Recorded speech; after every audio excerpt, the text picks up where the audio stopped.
this right elbow really determines a lot about how the shot's gonna fly, okay? If this elbow, again, it's like there's a rod here. This elbow comes down and stops, and then you release here, you're gonna be a hooker, okay? If this elbow has a lot of penetration in here, that's going to be pretty straight. If you do like travina, where you really lead, you're going to hit a push cut. Okay, so this elbow has a lot to do with it. The other thing is, if this elbow pops out, you're going to pull hook it, okay? This elbow, it's so important when you hit the wall. It's important when you hit the wall, like somebody bet you there was a sheetrock there, and if you didn't put your hand through the sheetrock, it'd cut your hand off. You would set up so solidly, you would go back like Peter Jacobson solidly. When you came up to that wall, you boom like that, and you want to take a photo of that, of where you are to push that hand through that sheetrock, and you'll notice your hips need to be this much open, your shoulders need to be this much open, your elbow needs to be right here, your wrist needs to be straight right there. That is the most powerful boom position you can get in golf, and you'll do it every time if you think about the sheetrock thing. You know, people say, well, where should my hips be, or where should I be when I hit the ball? If you just think, I got to put it through, otherwise I cut my hand off, I guarantee you'll be in that perfect position where you need to be. When you hook it, your elbow's probably trailing, or your body stops and you're hitting this way, or you're trying to hit too much with the hands. So think about the wall, the sheetrock, and a couple of those other tips, and especially that one where you stop after impact. Take the picture in your mind of where square is after there, and then get in quickly and hit it. I just take it back right here, and right there I stop at the club face square and hold it for 2 or 3 seconds, and even look at my knee action, look at where my elbow's pointing when the club face is square, make an imprint like a click in my mind, and then I just quickly get up and just do the same thing. Boom! The arms catch up. The arms are catching up to the body, and right about right here, now you're ready to make a good penetrating whoom, and hit that wall. If you watch when you hit the wall, you have to go, you get about right here, and then it's whoom. So it's in this area that the body really comes alive. It's sort of settling in about right here into a squat position, and then about right here to penetrate into that wall, whoom. And that's where you want it. And you'll notice that the elbow's in. On impact, the elbow is right against that right hip. The knee is driven in. This knee's solid. And you've penetrated there, nice straight left arm here, face is square if you want to hit it straight. And then what you want to do here is figure out a way to penetrate through the ball. Penetrate, watch, this is a good little drill here to just do that. Penetrate through there, and as soon as you get past your left leg, this is a key position here, square. Keep the face square a long time, not a lot of timing involved. I don't believe in this stuff right here at impact. In other words, when it comes down, it squares up, it stays square for about that long, and then it releases and you cross over. Watch what happens at impact here. If you're coming right down here, this is a neutral position right here. If you keep pulling and nothing happens, do you see what you end up with? So somewhere in here on a normal neutral grip, and I haven't altered the club face because some people are dead shut at the top, like Lee Trevino when he was younger. He would start here, just so you know it, and at the top, watch this, he would take the club back here, and that's where he is, and you see where the club face is if he doesn't change anything? So for him, he doesn't have to do it. I'm going to teach you now. But for those of you that grip the club normal, take it to the top, which is Ste Square, by the way. Do you see this? The Ste Square, the club Ste Square, somewhere in here, something has got to change. You cannot keep pulling and moving, it's just not going to draw. So what you have to do, watch in slow motion what happens with the hand action. Just focus in the hand. You get right here to hip high, elbows on the side, and when you draw it, you come right down here. Watch this area right here. You get right in here, there's just a little it's like that. And that's the Hogan move. He didn't really want to talk about. He called it supination. He was talking more on the left hand about that. But that right hand gets in here, and instead of palming up, and a lot of people, they get here and they hit up on it, and you see where the palm is? This is death. This is hit behind it, top it, hit it to the right, add loft, go nowhere type of action, okay? What the pros do is they get in here, and this hand goes back to square, which is on the wall now. It looks like it's over, but it's not. It's on the wall. And if you want to draw the ball, you actually almost have to cover more, and that's put in that position there. So right here, I'm neutral, and then the elbow still stays in tight. This is important. You don't hook it this way. That's a pull hook. You want the elbow to stay in tight, and you get right in here, and that's square. And then if you want to hit the left side of the range, you actually palm down here, elbow still in. And another way of thinking it is this left thumb. I want you to think of this. Your thumb starts at the ball. It doesn't matter what kind of grip you have, that thumb is going to point at the ball. And when you go back, everybody's way over here, and you're coming down here, and boy, this thumb now has got a lot of work to do to get back to that ball when you get down in here. So you got to know that it doesn't keep staying here. If your thumb hangs back here, pointing there, you're going to be a slicer, or a push slicer. You got to know that a lot of the power in golf comes from the thumbs here, and then in just this much time, it goes whoom, and the club moves 5 feet. That's where the pros get all that power you don't see, is because the average amateur gets up here and he comes down here and he goes like this. There's no crossover power, where a lot of pros like a Tiger Woods will get down here real deep, or Hogan, Ben Hogan, real here, and then in just one little flash they go whoo, and they get all that crossover power. That's where a lot of the power comes, by taking that thumb, getting it back to square at impact, or if you draw it, making the thumb actually get ahead of the ball at impact, and that's a draw, and then you hit that way, okay? Another way of thinking about it is when you come in here is try to palm up with the left hand. Instead of palming this way, which makes the ball go over that way, is if you come in here and palm up here early, real early, palm this way, the ball's going to draw. You're going to hook the ball. Another way to look at it is what most people do is I pretend there's an arrow going right through my wrist. There's a hole in your wrist here. Points pretty much at the ball, okay? Pointing right at the ball. What most people do is the arrow now, of course, is pointing right here. Somewhere when you get in here, you got to get that arrowhead now to go back to the ball, or even lead. And so what you want to do is lead with this part of your wrist and have this part behind. What most of you do is you're leading big time with this part, or right at the last minute, you just flip the club like that.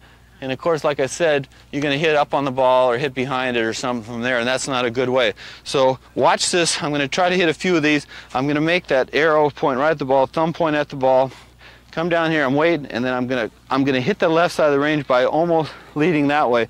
And overdo it at first. Palm it down too much at first. And watch what you do. What I'll do is I'll get right in here. Watch this, right here, here, turn it over. You see, and now you see that ball hooking right at the pin right there, just right on the money. I can overdo it and hit it more that way. Same motion. My elbow's in tight here, and then I'm here, more, and I can just turn it over more. And of course, it helps if the club's leaning this way. Of course, the ball's going to hook more than normal. If you really cross it over, you'll end up with the club way over here. It looks sort of bad, but it does keep the ball going left.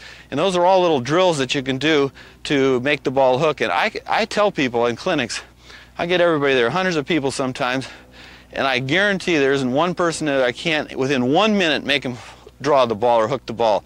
And not a pull hook. Pull hooks don't count.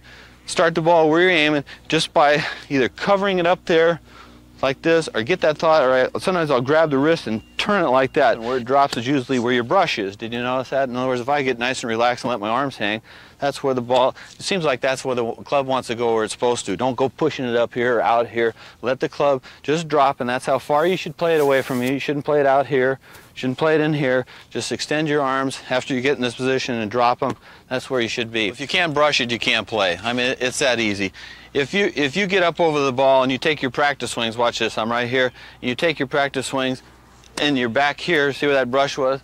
Back here, and then you get up and expect to hit the ball well, you can just forget it. You have already missed it before you hit it, okay? There's no miracles that are going to happen usually when you get over the ball.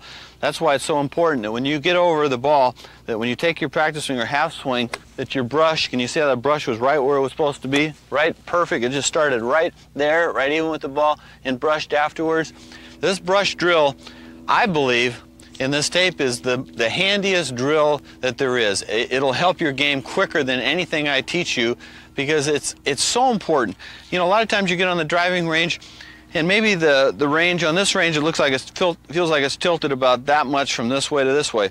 Well, after 6 or 8 balls, I adjust to that, and boy, I start hitting them flush as can be. And then I go on to the first hole, and I drive it right down the middle, and my first lie, the ball's sitting this way a couple inches, then the next hole it's that way, the next hole it's this way, next hole it's whatever, and you're hitting it fat and thin, and you think you're choking. You're not choking, it's just that you haven't learned to adjust to all the different terrains that's part of the game of golf. And that's why this brush drill is so important, because if you get a lie like this, and if you can't brush next to the ball, you're going to hit a bad shot. Same way if you get one of these lies. So when you get in there, And a lot of the pros do this, by the way, and I don't even think they really know what they're doing. They think they're loosening tension, which they are. They're feeling the club shaft, how flexible it is, the overall weight, the head weight. But the one thing you're doing when you do that little half swing brush is you're figuring out where the ground is. And I cannot tell you how important this drill is. Again, if you can just brush it, you can almost come quickly into it then and just brush it right off there. You just brush the ball right off the ground, and you don't have to worry about chunking it and making yourself look like a chop, and and don't embarrass yourself if there's a bunch of people around. A lot of times when I'm chipping over a bunker or chipping over a lake or hitting a 9-iron, so I'll just get in there quickly, do my brush.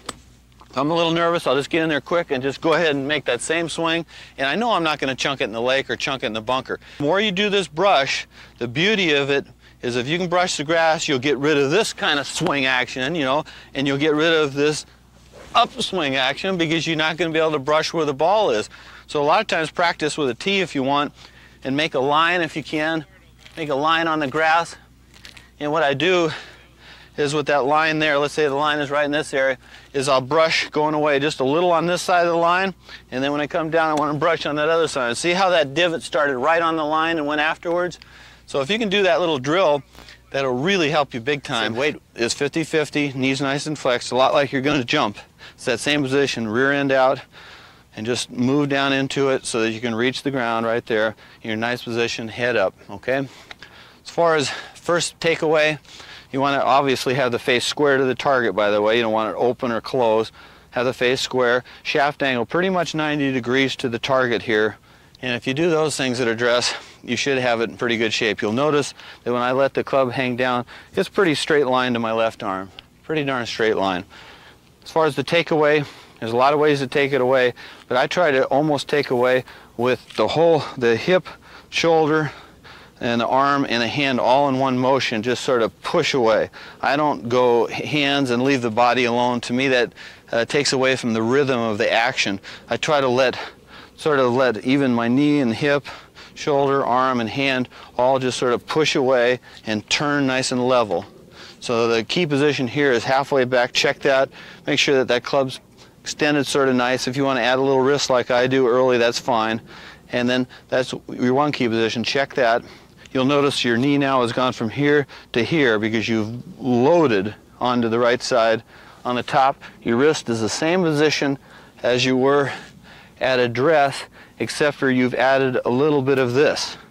So watch me at the top of the backswing. I get right here, and now I've added this much wrist action to the ball. You see about a foot of wrist action right there. So you do add about a foot of wrist action here. And now coming down is pretty darn key. You notice my knee's over my right foot here. I'm coiled good. I've got my left shoulder behind the ball. My right side is tucked that way pretty good.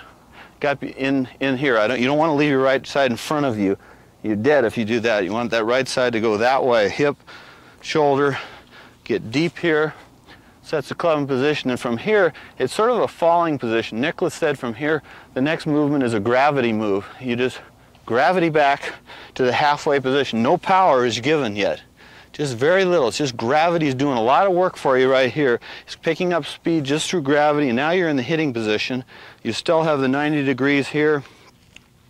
You're in good position now. You haven't used a lot of body action yet, and now you're ready for that, what I call sort of a karate move, where in karate it's sort of a move, boom, and that's what happens in golf. You get it up here, you sort of delay things, the arms catch up. The arms are catching up to the body, and right about right here, now you're ready to make a good penetrating whoom and hit that wall. If you watch when you hit the wall, you have to go, you get about right here and then it's whoom. So it's in this area that the body really comes alive. It's sort of settling in about right here into a squat position, and then about right here to penetrate into that wall, whoom. And that's where you want it. And you'll notice that the elbow's in, on impact, the elbow is right against that right hip. The knee is driven in, this knee's solid, and you've penetrated there. Nice straight left arm here. Face is square if you want to hit it straight. And then what you want to do here is figure out a way to penetrate through the ball. Penetrate, watch, this is a good little drill here to just do that. Penetrate through there, and as soon as you get past your left leg, there's a key position here, square. keep the face square a long time. Not a lot of timing involved. I don't believe in this stuff right here at impact. In other words, when it comes down, it squares up, it stays square for about that long, and then it releases and you cross over, and halfway through if you want, you can see your arms are crossed over, the left wrist is still solid, right there hip high, and then from here right to a nice high follow through with that same good follow through. The right shoulder should be now about over the left foot. If you're seeing your right shoulder here, you're going to have weight here, back here. If you want to make the weight get over to the left side, the only way you can do it is by taking this right side and putting it over by the left foot. That way you can do this all day.